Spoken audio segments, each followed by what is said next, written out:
Михаил Делягин. Михаил Геннадьевич, я вас приветствую. Добрый вечер.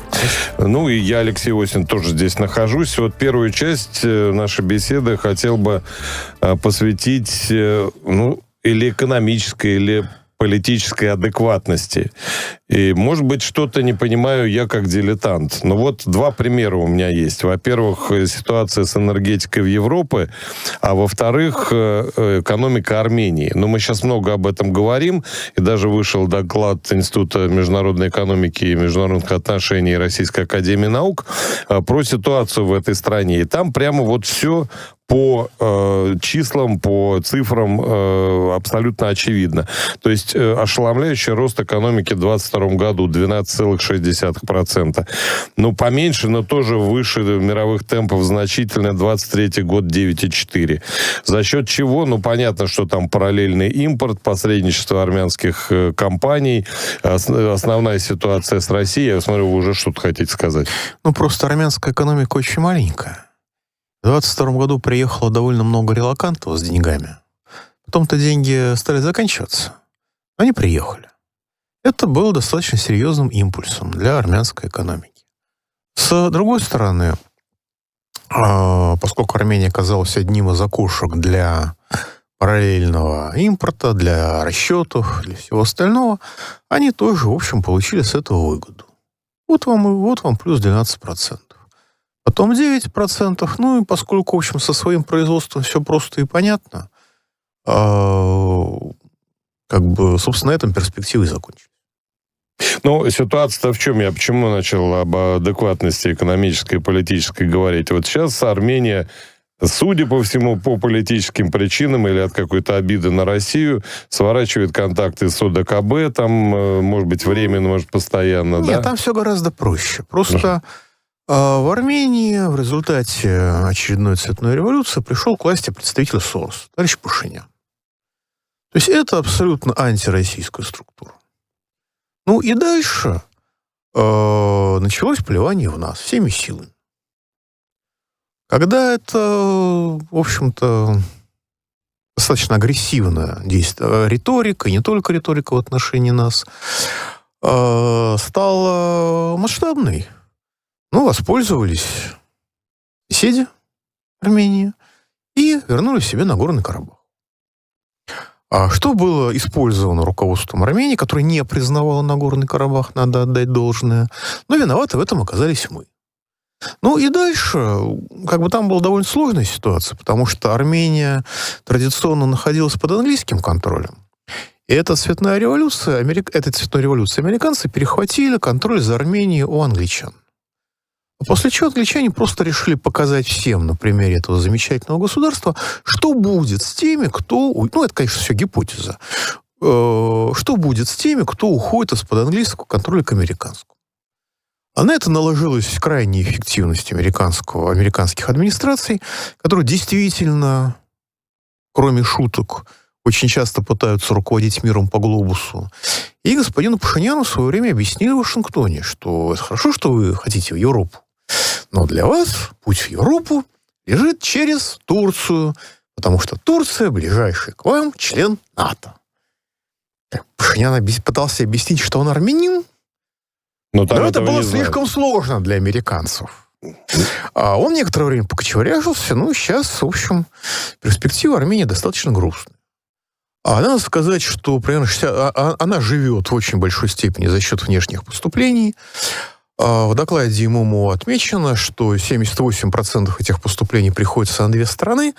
2,78 миллиарда долларов это из России и $500 миллиарда из США. То есть более 60% из нас, от нас. Вот, в 4 раза меньше от американцев. 4 раза меньше от американцев, еще $1 миллиард с небольшим со всего остального мира, включая Францию, что очень серьезно, где тоже очень большая влиятельная армянская диаспора. Получая от нас деньги, получая от нас релокантов, сидя на наших, так сказать, контактах с миром, решили, что можно у нас плевать сколько угодно, в полное свое удовольствие. Чем, насколько можно судить, и занимаются. Совершенно игнорируя тот факт, что, в общем-то, расчеты будут устраиваться через другие страны, уже устраиваются, и товарные потоки будут устраиваться через другие страны, более комфортные, более спокойные, менее антироссийские, по крайней мере, на уровне заявлений руководства. И, в общем, Пашинян ведет дело к уничтожению армянской государственности как таковой. А с какой стороны угроза? С любой стороны, с юга, с востока, с запада. Запада не в геополитическом плане, то есть разумеется. Азербайджан может продолжить? В формулировке пока идет речь только о Зангезурском коридоре, вообще термин «западный Азербайджан» не встречался. Угу. Опять-таки Турция совершенно не против, потому что нужно расширять влияние. Армения — это точно не тюркоязычный мир, не, как они говорят, турецкий мир. Собственно, почему бы и нет, если плохо лежит, если готовы отдаться? Могу попытаться ответить, потому что Армения член ОДКБ, пока, по крайней мере, и когда, была история с Карабахом, Армения сама Карабах не признавала своей территории. Совершенно верно. А вот сама Армения член ОДКБ, и существуют соответствующие статьи договора коллективного, или нет? Совершенно верно. Статьи договора есть, но это в случае внешних враждебных воздействий.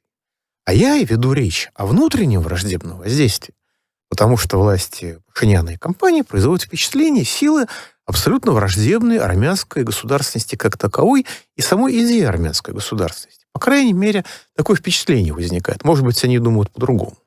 А каков механизм потери государственности изнутри? Они выходят из ДКБ. Предположим. Говорят, вышли, и тогда вы негодяи, мы вас ненавидим, мы рвем с вами отношения, вы для нас никто, вы нас обижаете, вы нанесли нам тягчайшую моральную травму, сохранив армянскую государственность более 100 лет назад, точнее, создав ее. Так будьте вы прокляты. Хорошо. И тогда дальше уже можно... А дальше кому захочется, тот и будет владеть. Может быть, никому не захочется. Пашинян или его последователи еще посидят некоторое время. Это, на самом деле, чудовищная трагедия. Я об этом довольно легко говорю. Это чудовищная трагедия. Потому что, когда кто-то начинает думать, что маленькое государство может быть полностью суверенным, начинает относиться так к нему всерьез, просто приходят те, кому это интересно, и не очень большими деньгами, не очень интенсивным воздействием устанавливают контроль над этим государством.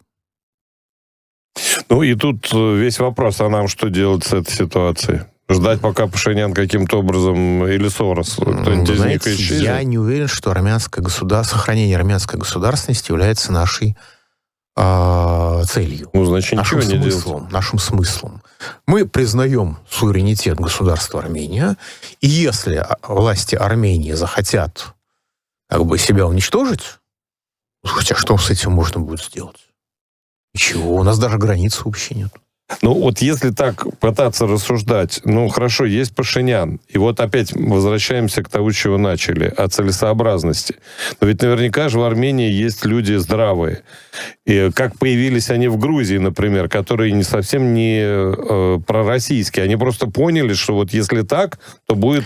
Знаете, нам нигде не нужны пророссийские политики. Да я про это и говорю, да. Нам достаточно иметь пророссийских политиков в России. А если где-то есть патриоты своих стран, своих народов, мы с этими патриотами договоримся всегда, так или иначе. Может быть, это будет не очень комфортно для обеих договаривающихся сторон, но мы договоримся. Проблема в том, что мы имеем ситуацию внешнего управления. Причем внешнего управления такого, называется, на отвали. А патриотов нет в Армении? Безусловно, они есть. Безусловно, есть. Но в политической сфере мы видим Пашиняна, мы видим государство. Никто не будет выступать против, по крайней мере, в России, против властей Армении, которые являются законными, мы их признали. Мы переворотами и сменой власти, цветными революциями не занимаемся. Можно обсуждать, хорошо это или плохо, но это констатация факта. Значит, будут управлять ситуацией те, кто этим занимается. Ну и теперь вообще глобальная проблема. Ну, понятно, что Европа в непростой ситуации находится. Опять-таки вот руководство брюссельское во многом, оно, в общем, тоже оторвано от этой самой реальности, или просто говорит, мне все равно, что вы там себе думаете, да, вот мы будем делать так, как мы делаем. Но, тем не менее, все-таки получается так, что начинают соображать люди. Ну вот, в частности, да, ряд компаний отказывается от проектов зеленой энергетики в пользу, соответственно, вот углеводородных направлений. Плюс к тому в Германии одна из сил, которая, скорее всего, будет у власти, но я имею в виду ХДС, ХСС с Мерцем, да, они говорят о том, что возродить нашу ядерную энергетику. Вот нам это, кстати говоря, плохо, наверное, потому что сильная Европа и с таким политическим вектором это будет нам с Украиной сильно мешать. Но, тем не менее, есть ли такая тенденция, или вот то, что я назвал, на тенденцию не тянет? Тенденция есть, но она очень сильно запоздала, и она не возобладает. Есть базовая установка. Ну, понимаете, о суверенитете Германии говорит то, что когда в Соединенных Штатах сменился президент, они объявили досрочные выборы. Вот и все. Вот вся свобода и независимость Германии в одном решении господина канцлера Шольца. Те власти, которые сложились в Европе, они очень сильно подорвали европейскую экономику. Да, можно говорить, что американцы давали дурные советы, что они давили, но разрушали свою экономику эти власти сами. Сейчас эти власти будут уходить. Будет очень сильное американское давление. Да, Маск пособачился с Бенноном. Беннон — это бывший руководитель штаба Трампа еще в первую каденцию избирательного, который помог ему избраться очень сильно, потом уехал в Европу, начал создавать там структуры патриотических движений. У Маска, судя по всему, свои планы на Европу, но тем не менее Трамп будет содействовать приходу в Европе патриотов. Отчаяние европейцев от неадекватности старых политических сил тоже будет способствовать приходу к власти патриотов. Зачем это нужно Трампу? Трамп очень четко обозначил, что ему интересно, чтобы европейцы повысили европейские страны НАТО повысили свои расходы на оборону с 2%, до которых они еще не дотянулись в ВВП, до 5%. И основную часть этих денег, о чем тактично умалчивается, тратили на закупку американских вооружений. Забрать себе его, короче. Да. Чтобы забыть про такую глупость, как европейский ВПК, превратить Европу в гарантированный рынок сбыта. Собственно, к этому очень большое движение уже сделано. Захватить этот рынок вооружений. А как заставить европейцев увеличить свои относительные расходы на оборону более чем в 2,5 раза? Потому что ключевые страны до 2% еще не дотянулись, несмотря на все, так сказать, истерики. Конечно, есть Украина, конечно, будут стращать нас, конечно, будут делать новые провокации. И, боюсь, не только провокации, но я думаю, что через некоторое время европейцам начнут напоминать о том, что есть много интересных событий в европейской истории. Там, например, прекрасный вопрос, а кому на самом деле принадлежат Эльзас-Лотарингия? А чья Силезия? А чьи Судеты? А вот Южный Тироль, а он почему до сих пор в составе Италии? И Триест, а он исторически где был? И вообще война за Габсбургское наследство как-то не совсем так закончилась, как всем участникам хотелось бы, и так далее. Естественно, там не будет войны, там будет рост напряженности. Естественно, не удастся реализовать все планы так, как хочется, так и не бывает. И по состоянию на сейчас расширит свое влияние Англия в Европе, потому что сейчас они контролируют политические власти, насколько я могу предположить. Опять-таки, это, понимаете, это не утверждение, это гипотеза Франции, Испании и Польши. Вот. А англичане постараются расширить свое влияние, постараются расширить свое влияние немцы, но вряд ли у них это получится при таком замечательном руководстве, которое их ждет, и существенно расширить свое влияние Ватикан. Потому что вот эти это вот при этой расхлябанности... При этой расхлябанности, потому что у католиков есть доктрина на непогрешимости Папы Римского.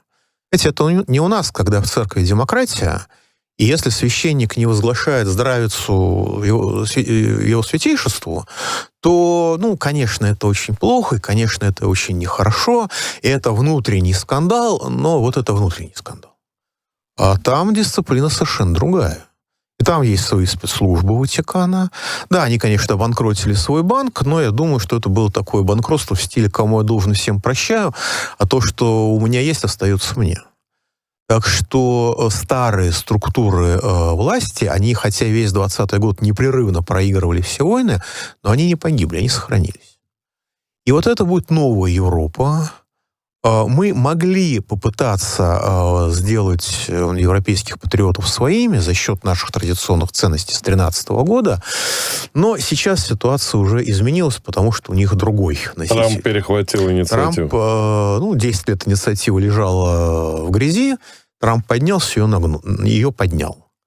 Вот, он имеет деньги, он имеет медийный ресурс, потому что посмотрите, как мгновенно выстроились все так называемые демократические медиа под Трампа. Они пищат, а у них там бунт на коленях, но именно на коленях. Демократы создали очень эффективный медиакомбайн, комбинированный телевидение с социальными сетями. Трамп победил этот медиакомбайн не чтобы его разрушить, а чтобы его взять возглавить, и поставить себе на службу, как всякий революционер. Вот. Революционеры могут сжечь участки полиции, но полицию как систему они берут на службу. Они очень быстро сталкиваются с практической необходимостью того, что они ненавидели. Вот, поэтому уничтожение Европы будет продолжено. Экономически, политическое, морально. Она будет погружаться в хаос, но нам от этого легче не будет. Но тут такой вопрос, я вот не совсем понял. Вы сказали, что, значит, команда Трампа, и в частности Маск, они пытаются привести к власти, по крайней мере, поддерживают патриотов. Ну, там, понятно, контакты с Вайдель, с Фараджем, там другие, с тем же Орбаном, все это присутствует, да? Но зачем менять абсолютно ручных, послушных, там, Шольца, Макрона, Мелони и прочее на тех людях, которые вроде бы должны заботиться о своей стране? Ну, то есть патриотов.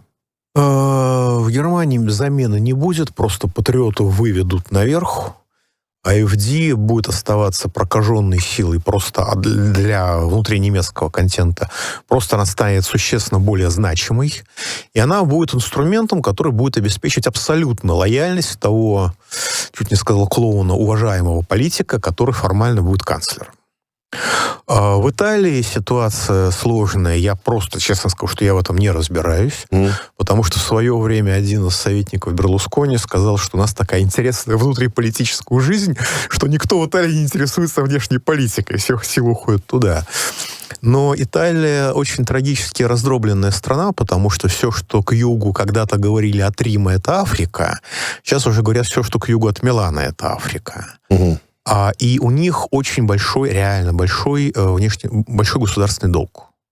Это болезненная вещь, это проблемная вещь, которая делает Италию очень хрупкой для любых воздействий. Хотя север Италии — это одна из немногих производительных зон, которая сохранилась в Европе.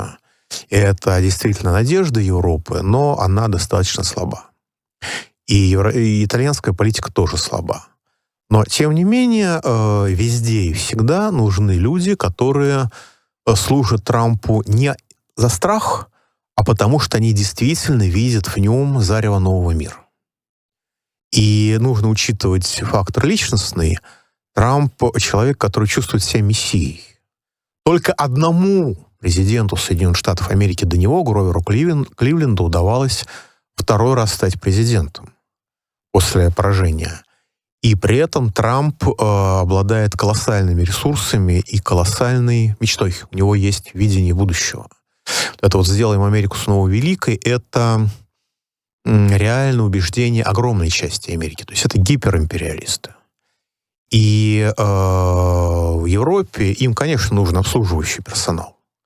Но лучше, если ваш обслуживающий персонал вас любит и считает, что вы открываете миру будущее, чем просто подчиняетесь из-под палки. Ну и возвращаясь к тому, с чего начали, про вот отказ или там потенциальный отказ от зеленого поворота, Трамп-то вышел из Парижского соглашения по климату. И Брюссель пытается вслед за Трампом. Только проблема, что для атомной энергетики нужно большое количество инженеров. Иначе вместо АЭС может получиться авария. Чернобыль, да. Или Три Майл-Айленд, или Фукусима. Вот, это во-первых. А во-вторых, в Европе колоссально идеологизирована вот эта вот зеленая повестка. Если в Америке она дискредитирована запрещенным у нас ЛГБТ и прочими извращениями, самыми разнообразными, от расовых до сексуальных, то в Европе, поскольку зеленых в свое время, еще в 70-е, пестовали и мы, американцы как тех, кто будет уничтожать европейскую промышленность, а мы как тех, кто будет воевать с империализмом, за мир во всем мире, то вот это вот экологический взгляд на мир, мысль о том, что пусть производит кто-нибудь другой, а мы будем тренерами по фитнесу, в Европе, да и в Англии тоже очень силен. И сломать его там будет достаточно сложно. В этом отношении не нужно недооценивать задачу, которую Трампа стоит внутри Америки, потому что, скажем, его война с мигрантами — это же не про границу. Это про войну с руководителями, с властями крупнейших мегаполисов, которые демократические и промигрантские. А в Европе предстоит ломать... Ну и, собственно, за сохранение нации в том виде, в котором она была 40 лет назад хотя бы. Да. Просто за сохранение даже не нации, за сохранение образа Америки. Что Америка — это не ЛГБТ и не одноногая, так сказать, негритянка, лесбиянка. Америка — это что-то, что имеет будущее. Вот. А в Европе вот эта вот идеологическая и экологическая повестка дня, да, она была создана искусственно, она накачивалась искусственно, но это длилось несколько поколений. Минимум 2 поколения. Минимум 50 лет это длилось. И это очень глубоко въелось в подкорку. Это тоже один из факторов подрыва жизнеспособности Европы. Да, атомную энергетику они могут разрешить обратно, но ее уже нужно строить, ее нужно создавать. В Германии 6 АЭС есть. Я, правда, не знаю, я не специалист. Можно ли их вот взять и вот запустить, реанимировать каким-то образом? Я тоже не специалист, но в любом случае это потребует инженеров, которым уже 60+. В Германии есть потрясающая фирма, наверное, знают наши слушатели, Mannesmann. Это фирма, которая машиностроение, которая не занимается серийным производством. Они делают уникальные вещи. Вот 15 лет назад их генеральный конструктор, ему было за 70, его носили на руках и сдували пылинки с него, потому что в Германии, в родине инженерии, были огромные проблемы с инженерами. Уже тогда. Сейчас, я думаю, проблемы только усугубляются, потому что помимо других проблем многих стран Европы, мы тактично умалчиваем, например, о наркотизации. Когда люди употребляют легкие наркотики, чтобы расслабиться. А побочное следствие легких наркотиков — это оглупление. Это утрата воли и оглупление. Почему наркомафия всегда их продвигает? Потому что это страшное зло. Это утрата воли и снижение интеллектуального потенциала. А масштабы велики? Масштабы в Европе, именно в Западной Европе, чудовищные.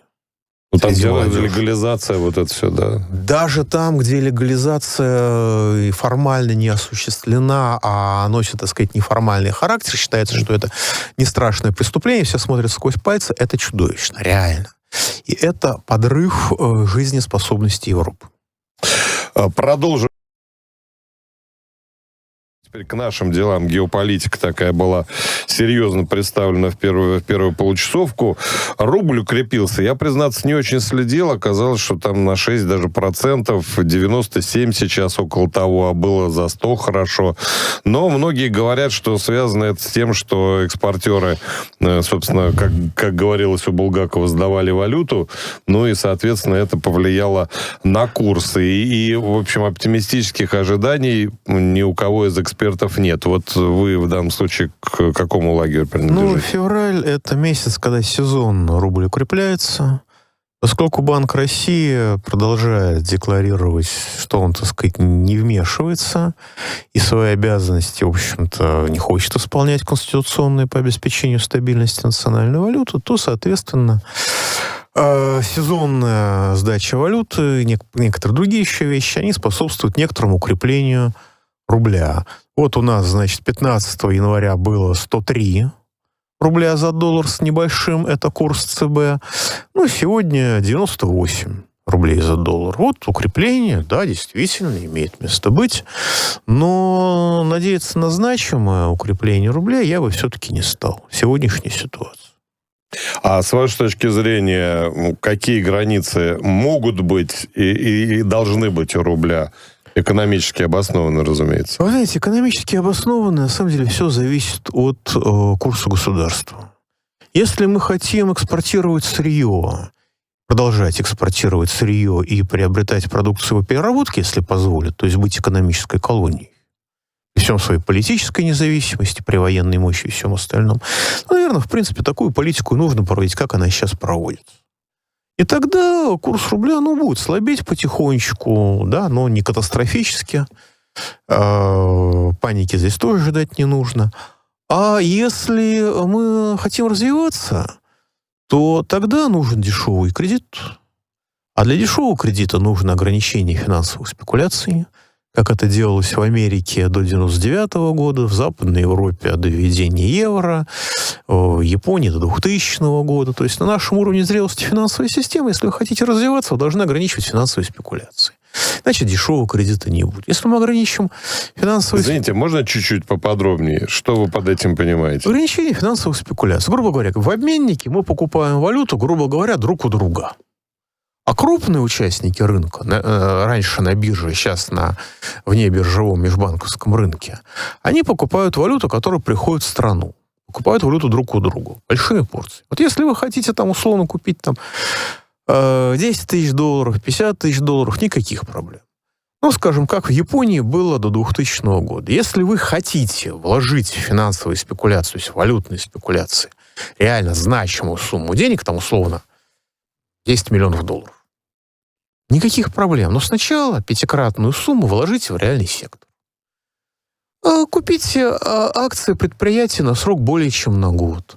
Одолжите государству, одолжите населению более чем на год, не на 5 минут. Постройте завод. Постройте завод, купите землю. Там очень большой... Вложите в пенсионные фонды, пожалуйста. Там большой спектр вложений, но вы вложите в производящую часть экономики. 5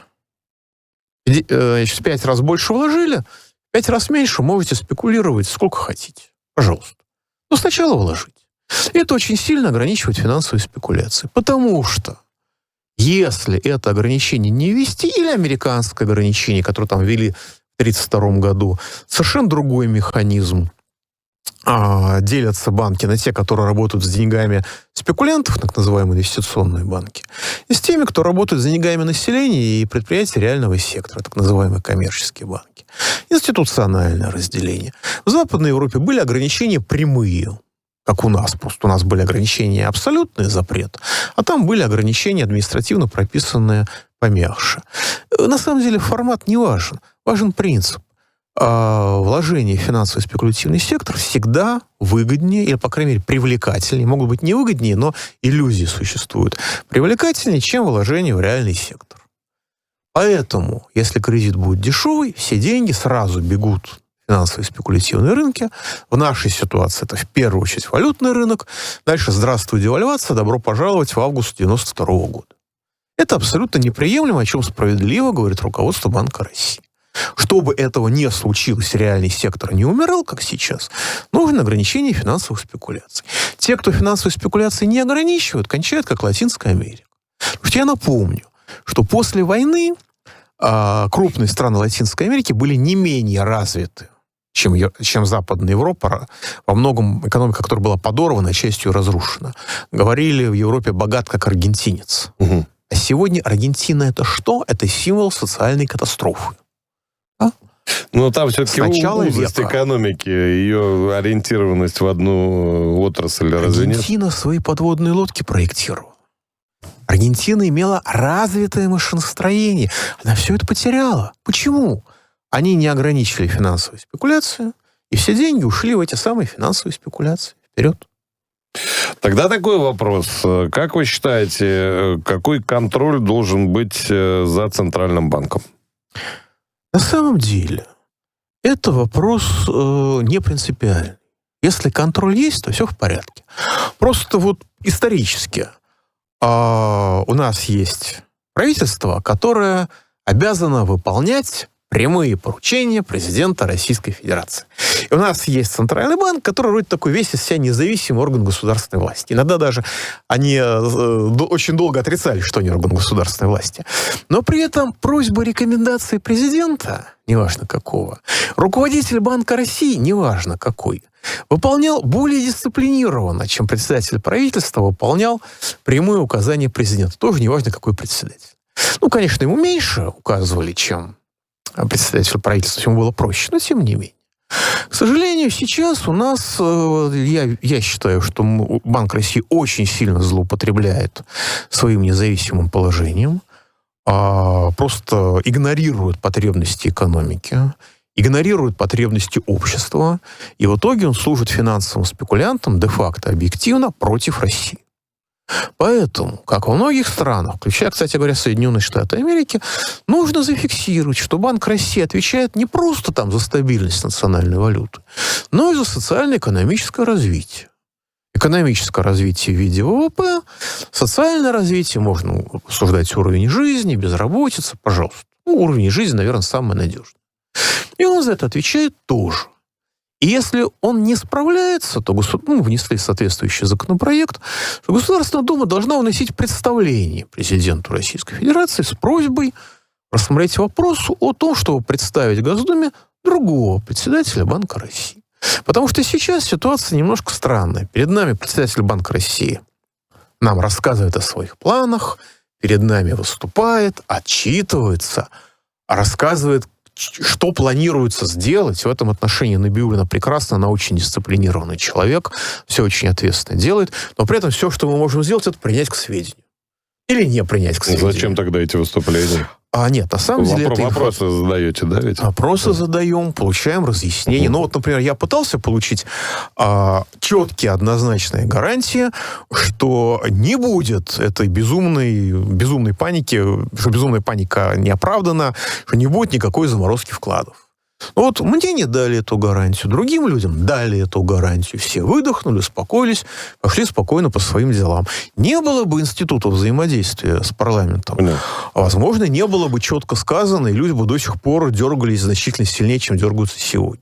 То есть это, конечно, это хорошо. Я понимаю, что очень сложно людям, которые заняты текущим управлением финансовой системой, отвлекаться еще и на Госдуму, но они дисциплинированно к этому делу относятся, что называется, показывают реально, чего они хотят, показывают реально свой уровень, в том числе интеллекта и профессионализма. Мне вот прислали бумагу, заместитель госпожи Набиуллиной объяснил, что нельзя дешевый кредит, потому что если дешевый кредит будет общедоступным, то резко обострится конкуренция за него. У банков. У субъектов экономики, у заемщиков. Понимаете, это нонсенс, потому что если ресурс общедоступный, за него никто не конкурирует. Мы же с вами не конкурируем за воздух. Или за булку хлеба. Мы с вами конкурируем за ресурс, который действительно редок. Конкурируем за эфирное время. А за воздух мы не конкурируем, потому что это общедоступный ресурс. Но для людей, которые руководят российской экономикой, а Банк России оказывает определяющее влияние на экономическую конъюнктуру, это является непостижимо сложным. Они этого не понимают. Это ценно, это важно понимать реальный уровень. Еще важный вопрос. Я не знаю, не хотите, не отвечайте. Вот то, что оставили ставку 21%, вы считаете, что это поступил сигнал сверху? Или нет? Я понимаю, что вы не знаете. Но я думаю, что никто сегодня Набиуллина ничего диктовать не будет. Даже президент диктовать не будет, потому что вот у него с делегированием полномочий и ответственности все в порядке.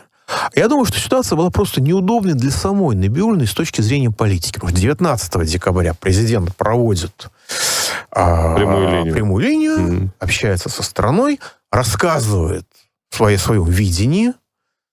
Если после этого происходит повышение процентной ставки, то это будет не просто плевок.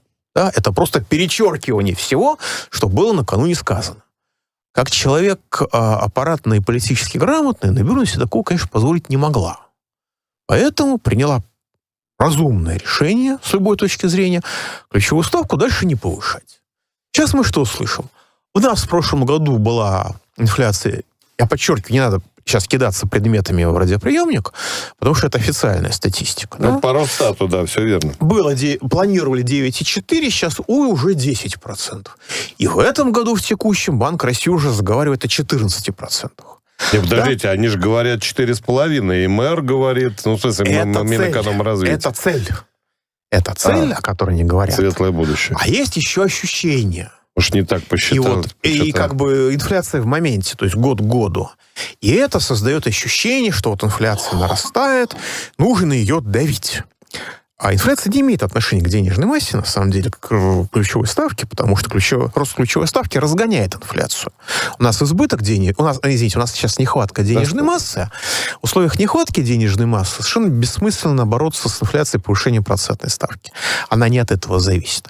Но Банк России этого то ли не знает, то ли не хочет признавать, поэтому на повышение процентной ставки, на повышение инфляции реагирует еще сильнее, разгоняя инфляцию повышением ключевой ставки. Поэтому риск повышения ключевой ставки сейчас есть. А реализуется он или не реализуется, вот у нас все в порядке с утечкой информации по этим вопросам из Банка России, это поживем, увидим. Да, там в начале февраля будут рассматривать. Кстати, возвращаясь к рублю, Центральный банк не ввел норматив валютной ликвидности для банков, но я пытался вот понять со своей, так сказать, по простым подходам, что это такое. Сказали, что ввели санкции, и потом, значит, отложили весь вопрос. Вот что это такое? То есть это банки начали копить валюту, правильно я понимаю? Норматив валютной ликвидности, как я понимаю, это сколько банк должен иметь своей валюты. Не меньше или не больше? Не меньше. Не меньше. А. Для того, чтобы там проводить те или иные операции с валютой. Но поскольку сейчас с валютой сложности, правда, с юанями проблем уже нет, но с враждебной валютой, естественно, есть некоторые затруднения, то, в общем, это решение мне представляется правильным и разумным. Потому что санкции продолжаются, соответственно, особый режим существования экономики, пусть и не объявленный, но в реальности продолжается, поэтому вводить стандартные методы в нестандартной ситуации некорректно. Еще, вот, так сказать, наши макроэкономики, эксперты Высшей школы экономики посчитали, что, или так считают, вернее, правильнее будет сказать, что рост ВВП и после внедрения технологий искусственного интеллекта может не оправдать тех ожиданий, которые на него возлагают. Ну и даже, как они говорят, может не остановить стагнацию ВВП в развитых странах. Вы знаете, искусственный интеллект с количественными показателями роста ВВП коррелирует достаточно слабо. Производительность труда не повышает? Искусственный интеллект – это, в первую очередь, снижение издержек. Снижение издержек может влиять на ВВП, а может не влиять, на самом-то деле. Второе. Искусственный интеллект – это не панацея, это не волшебная палочка. Искусственный интеллект, поскольку мы не представляем себе, как он принимает решения, при избыточном уровне доверия он обязательно будет совершать ошибки. Эти ошибки будут болезненны. И потери от этих ошибок съедят часть выгоды от использования искусственного интеллекта. Дальше. Я понимаю выгоду искусственного интеллекта при планировании экспансии. Да, это будет способствовать росту ВВП. Если эта экспансия будет не очень хорошо получаться, то будем иметь проблемы. Кроме того, искусственный интеллект при общении с людьми иногда глупеет. То есть такое явление. Разбавляют. Если искусственный интеллект тренируется на академиках, он умнеет. А когда он начинает тренироваться на студентах, эффекты бывают разные. Скажем, политкорректно. Так что это не панацея, это резкое повышение эффективности, да, но вместе с тем с повышением рисков. Поэтому говорить, что мы сейчас введем искусственный интеллект, и все будет классно, нет. Нет. В Америке американцы разогнали свой фондовый рынок до небес в прошлом году за счет хайпа на искусственном интеллекте. Они молодцы. Теперь перед ними стоит нетривиальная задача. Деньги с фондового рынка перекачать в государственные облигации. Вообще-то говоря, для таких операций фондовый рынок надо обвалить. Трампу это совершенно неинтересно, это совершенно невыгодно. Может быть, они найдут какой-нибудь другой способ выкрутиться из своих сверхвысоких долгов. Ну, посмотрим. Ну и такая прикладная вещь. Комитет Государственной Думы по финансовому рынку, значит, дал рекомендацию О том, что, возможно, у нас в России ипотеку можно будет брать в микрофинансовых Значит, естественно, все сразу подумали, что ипотека по 28% годовых это слишком мало, и нужно ипотеку по 371% предполагается. Но здесь имеется в виду совершенно не это. Я довольно часто расхожусь с этим комитетом во мнениях, но в данном случае это вещь безопасная. В чем суть дела? У нас есть микрофинансовые организации, которые созданы региональными властями для поддержки малого и среднего бизнеса. И эти микрофинансовые организации предоставляют кредиты не по 370%, а существенно меньше. И это, в общем, действительно форма поддержки малого бизнеса, который лишен возможности кредитоваться в банках. Я надеюсь, что разрешение этим организациям кредитовать еще ипотеку не приведет к тому, что ипотека будет стоить дороже, чем она стоит сейчас на рынке. Скорее наоборот, скорее это будут какие-нибудь льготные механизмы. То есть это не те микрофинансовые организации, которыми обклеена вся страна деньги даром, да, и которые говорят: ребята, да, мы предоставляем кредиты по 371%, у нас рентабельность 17%. И когда это говорит Банк России, я говорю: ребята, вы понимаете, что вам врут в лицо? Нет, нам говорят правду. Здесь нет криминала, здесь все по-честному. Как? Я даю кредит по 370%, да, с рисками, да, на короткие сроки. И как у меня потом выходит 17% годовых? Как это может быть, если я не спонсирую футбольную команду? Да? Ну вот, вы понимаете, у них такая тяжелая жизнь, да, мы видим, какая у них тяжелая жизнь. Вот, то есть это ростовщичество, это финансовая наркомания, которая должна быть запрещена. И не случайно вообще Банк России обосновывает, оправдывает существование микрофинансовых организаций теми же самыми словами, которые лоббисты наркомафии требуют легализации наркотиков, уничтожения людей при помощи распространения наркотиков. Один в один. То же самое. Какие постулаты? Нельзя запрещать. Потому что если мы это запретим, то люди будут заниматься этим нелегально. И будут совершать то, что сейчас разрешено, они будут признаваться преступлениями. Я говорю: ребята, вы понимаете, что про убийство можно сказать точно так же? Нет. Финансовая наркомафия, это наркомания, извините, это другое. Ростовщичество отличается от продажи наркотиков. Конечно, отличается. Продукт разный, эффекты схожи. На самом деле. Ну, на организме вот. Так влияет, да. Микрофинансовая организация, которая создана региональными властями, это государственная структура. И они помогают малому бизнесу в основном. Там проценты повыше, чем в банке, но терпимы. Там нет, насколько я могу судить, там нет беспредела. И там все достаточно разумно и цивилизованно. То есть это вот исключение славной семьи микрофинансовых организаций. Да, конечно, это удаление гланд через задний проход. Да, конечно, это очень сильно извращенная форма поддержки малого бизнеса. Но если все остальное либо запрещено, либо не работает, то в конце концов... Нет? Про малый бизнес я понимаю, там можно перехватить на месяц некую сумму. Это и есть, собственно, микрофинансовые организации, когда на короткий срок небольшие деньги. А ипотека-то как, я извиняюсь? Ну, ипотека — это же надолго, и, соответственно, и деньги большие. Или нет? В ипотеке могут быть кассовые, может быть, например, как я представляю, может быть кассовый разрыв. Я заболел, а мне нужно делать взнос на ипотеку. И это будет не 371% или там 300% годовых за этот взнос, а будет там 30%. Угу. Вот. То есть это первое, то, что называется сложная жизненная ситуация, когда это может быть не признано банком. И второе, какие-то еще эксклюзивные обстоятельства. Потому что вообще эти микрофинансовые организации региональными властями созданы не про ипотеку, а про малый бизнес. Вот. Но с ипотекой у нас, конечно, полная катастрофа. Здесь ничего не скажешь.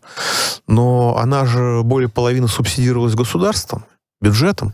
И когда госпожа Набиуллина задрала ключевую ставку, расходы бюджета выросли страшно. Эти деньги не были предусмотрены в бюджете.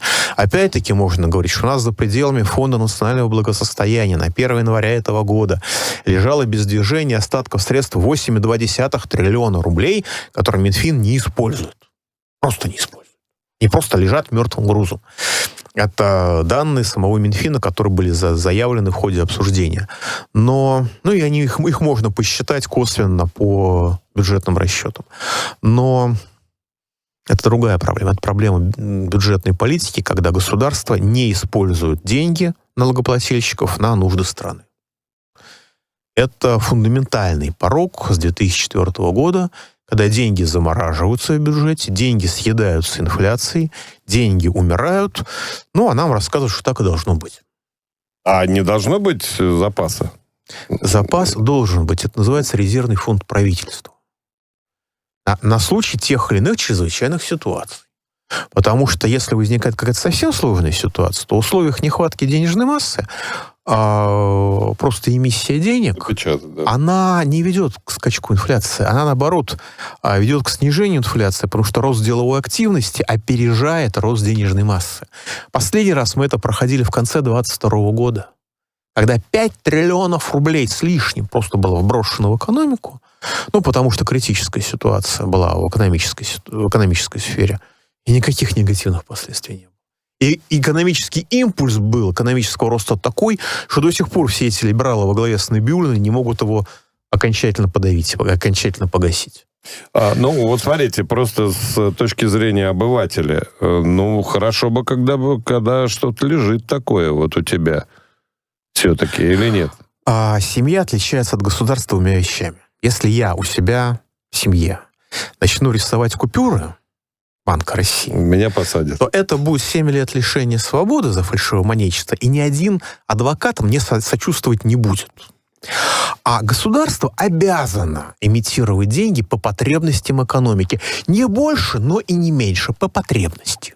Это его функция, ключевая функция. Вторая вещь. В семье должны быть деньги на черный день. Потому что он может случиться. Есть вещи, которые мы не контролируем. В государстве, если государство разумно использует деньги бюджета, у него не будет черного дня. Если оно использует деньги на борьбу с преступностью, на развитие культуры, на развитие образования, на поддержание армии, не будет. На ремонт канализации, в конце концов, на контроль за плотинами не будет черного. На науку, которая занимается прогнозированием, не будет черного дня. А вот если денег нет, но вы держитесь, было сказано президентом не нынешним страны, когда 7,3 тогдашних триллионов рублей, в нынешних деньгах это, я думаю, за 20 триллионов, валялось без движения, не за 20, конечно, за 14, валялось без движения, простите, тогда у вас в каждой точке будет черная дыра. Бывают санкции, все-таки бывают, например, те же самые.